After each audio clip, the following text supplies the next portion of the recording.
It was the Sunday before all COVID-19 broke loose. To be our last Sunday in our sanctuary for some time. A Sunday I asked us, lifting up the inquisitive nature of a man named Nicodemus, what would you like our God to be?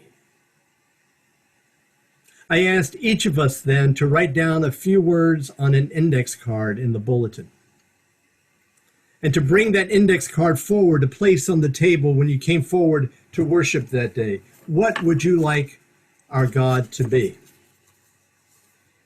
I just want to share a few of the replies. What would I like my God to be? Our God, a God who loves and supports me without conditions. One who listens and provides for my fears a quiet voice. A God who restores hope at every moment, giving me freedom from fear. A God who holds my hand through troubled times. An honest, supportive friend, willing to share herself, himself, this person wrote. God resides within me as me, also residing in other people as they are. What do I want our God to be? My comfort in life and death.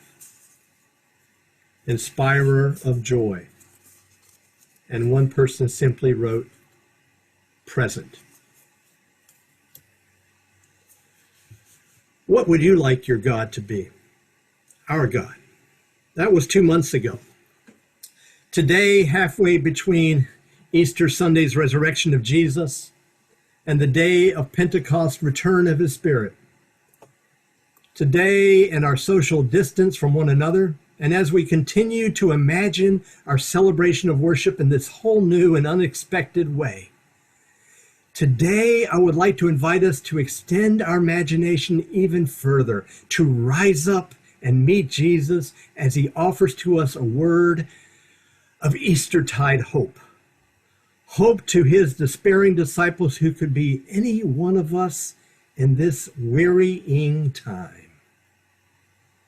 I would like to invite us to extend our imagination to hear him and to respond to him in this passage. This his expression of his greatest intimacy and union with God. Intimacy and union, not just for himself, but for us. Because doesn't he say at the end of the passage today, you will do greater works than those I do?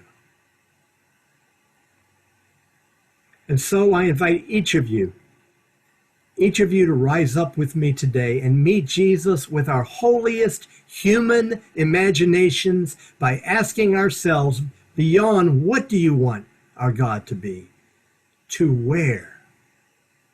Where do you want our God to be? For it is in the imagining, as Toni Morrison's holy woman, Baby Suggs, puts it, it is in the imagining that God's grace can be and will be made known among us. For we know that without God, we can't. But what we also need to know is that without us, God won't. Without us, God won't.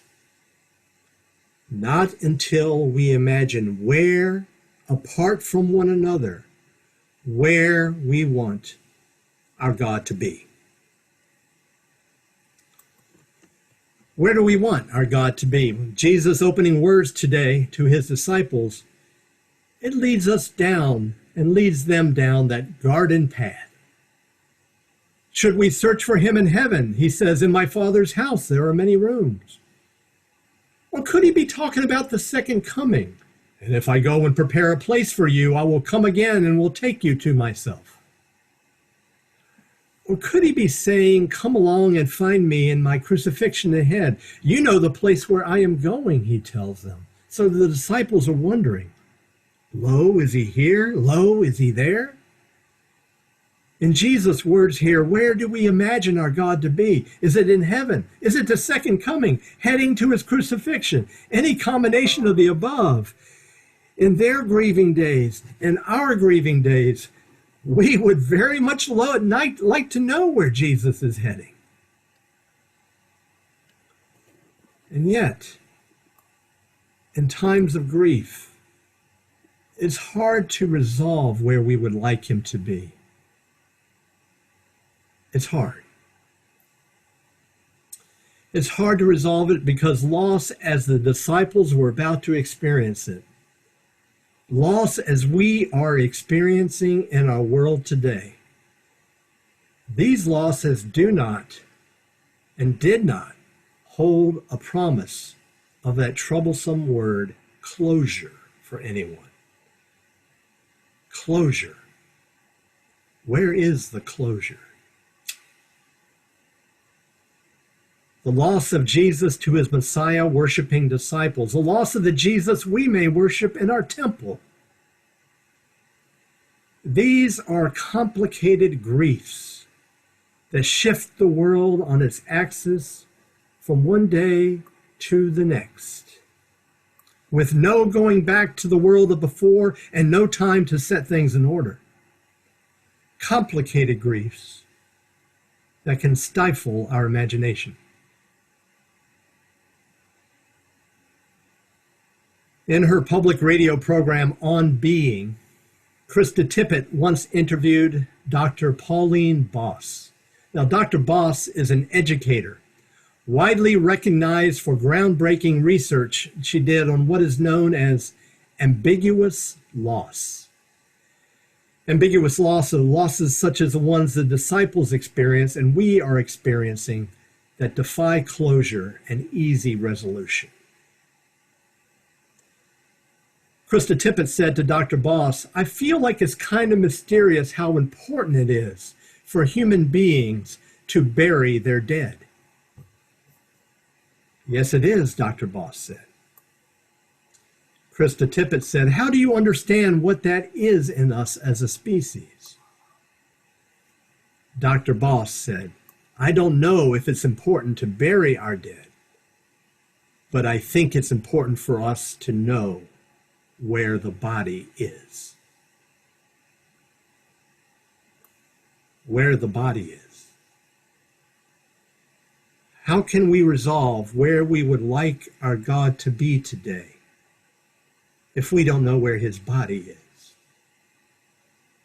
Where his body, our church, can meet.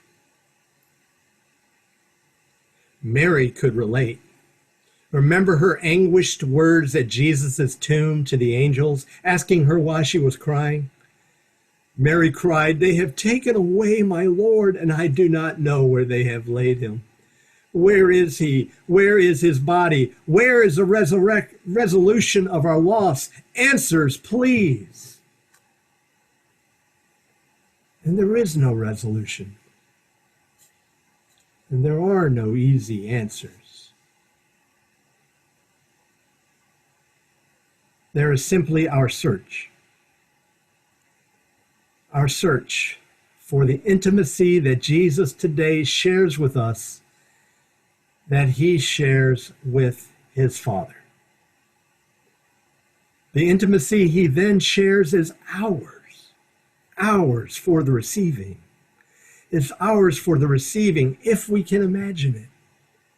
Imagine where it is in our troubled world, in our lives today, where it is we want our God to be. And we can imagine it. Oh yes, sí se puede. Oh yes, we can. Well, where is it today that you want our God to be? Just for today. In heaven, waiting for us. In my Father's house there are many rooms, he says today. In his second coming, waiting to return. He then adds, I will come again and will take you to myself. And then he says, you know the place I am going. Is it his crucifixion? Is it heaven? Is it his second coming? Is it his crucifixion? Is that where we want our God to be?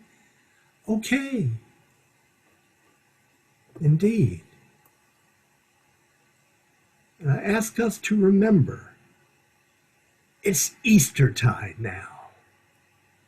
It's Eastertide, this season where we are hearing this passage, when we are hearing this passage, reminding us perhaps it is the fulfillment of Eastertide where we want our God to be. The fulfillment known as the day of Pentecost. 3 short Sundays forward. In the context of Pentecost, hear Jesus' words again today, thinking of Pentecost. In my Father's house there are many rooms. I will come again and take you to myself, so that where I am, there you will be also. Pentecost, the coming of the Holy Spirit, of course, the day of Pentecost. And John is writing to his gospel writer, his audience, because his audience experienced Pentecost the day of Jesus' resurrection, not 50 days later. It was the day of his resurrection, John's gospel shares with us, that Jesus entered through the locked doors of their fears, breathed on his disciples, and said, receive the Holy Spirit. We just heard that text a few weeks ago. Receive the Holy Spirit, Jesus said, on the day of John's Pentecost. And so it can be today for us, that first Easter gift. Why wait for a day of Pentecost 50 days later? John didn't. Receive the Holy Spirit, Jesus says. And as my dear New Testament professor Herman Waitchen has written about that event and this passage before us today, he says, when Jesus breathes the Holy Spirit upon his disciples, they are incorporated into the living temple of God, and they become bearers of God's presence, fulfilling God's will for creation by drawing human beings into union of intimacy with God. Wow. The living temple of God, where we might want our God to be when there is no physical temple where we may worship. To become, as Herman writes, bearers of God's presence and drawn into a union of intimacy with God. That's where I want our God to be. Living temple, bearer of God's presence, into union with intimacy with God.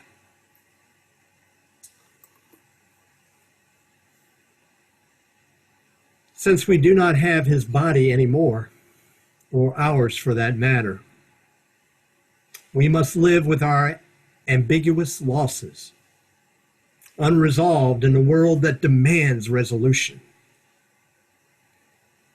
And since they have taken away the Lord that is our Sunday worship in the temple, and we don't know where they have laid him, where I want our God to be is the God whose grace I can imagine.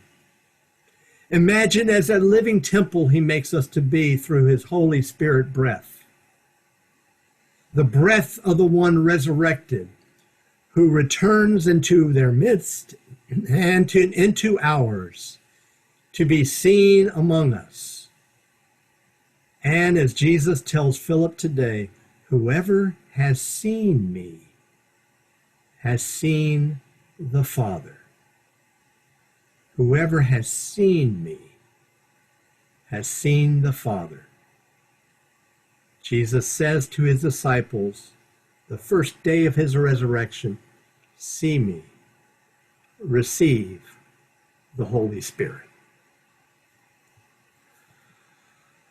all of which allows us, once we see Jesus resurrected in this Eastertide season, once we truly believe it, and once we feel the Spirit's breath, to bear God's presence, to draw union with a God who will not be God without us.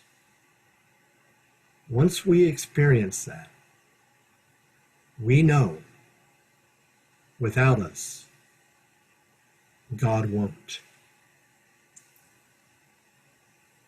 Where do you want our God to be? I know where I want that God. Near, here at home, in our midst, on the trails, a living temple at hand. At hand.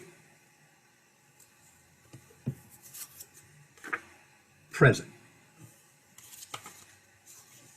Amen.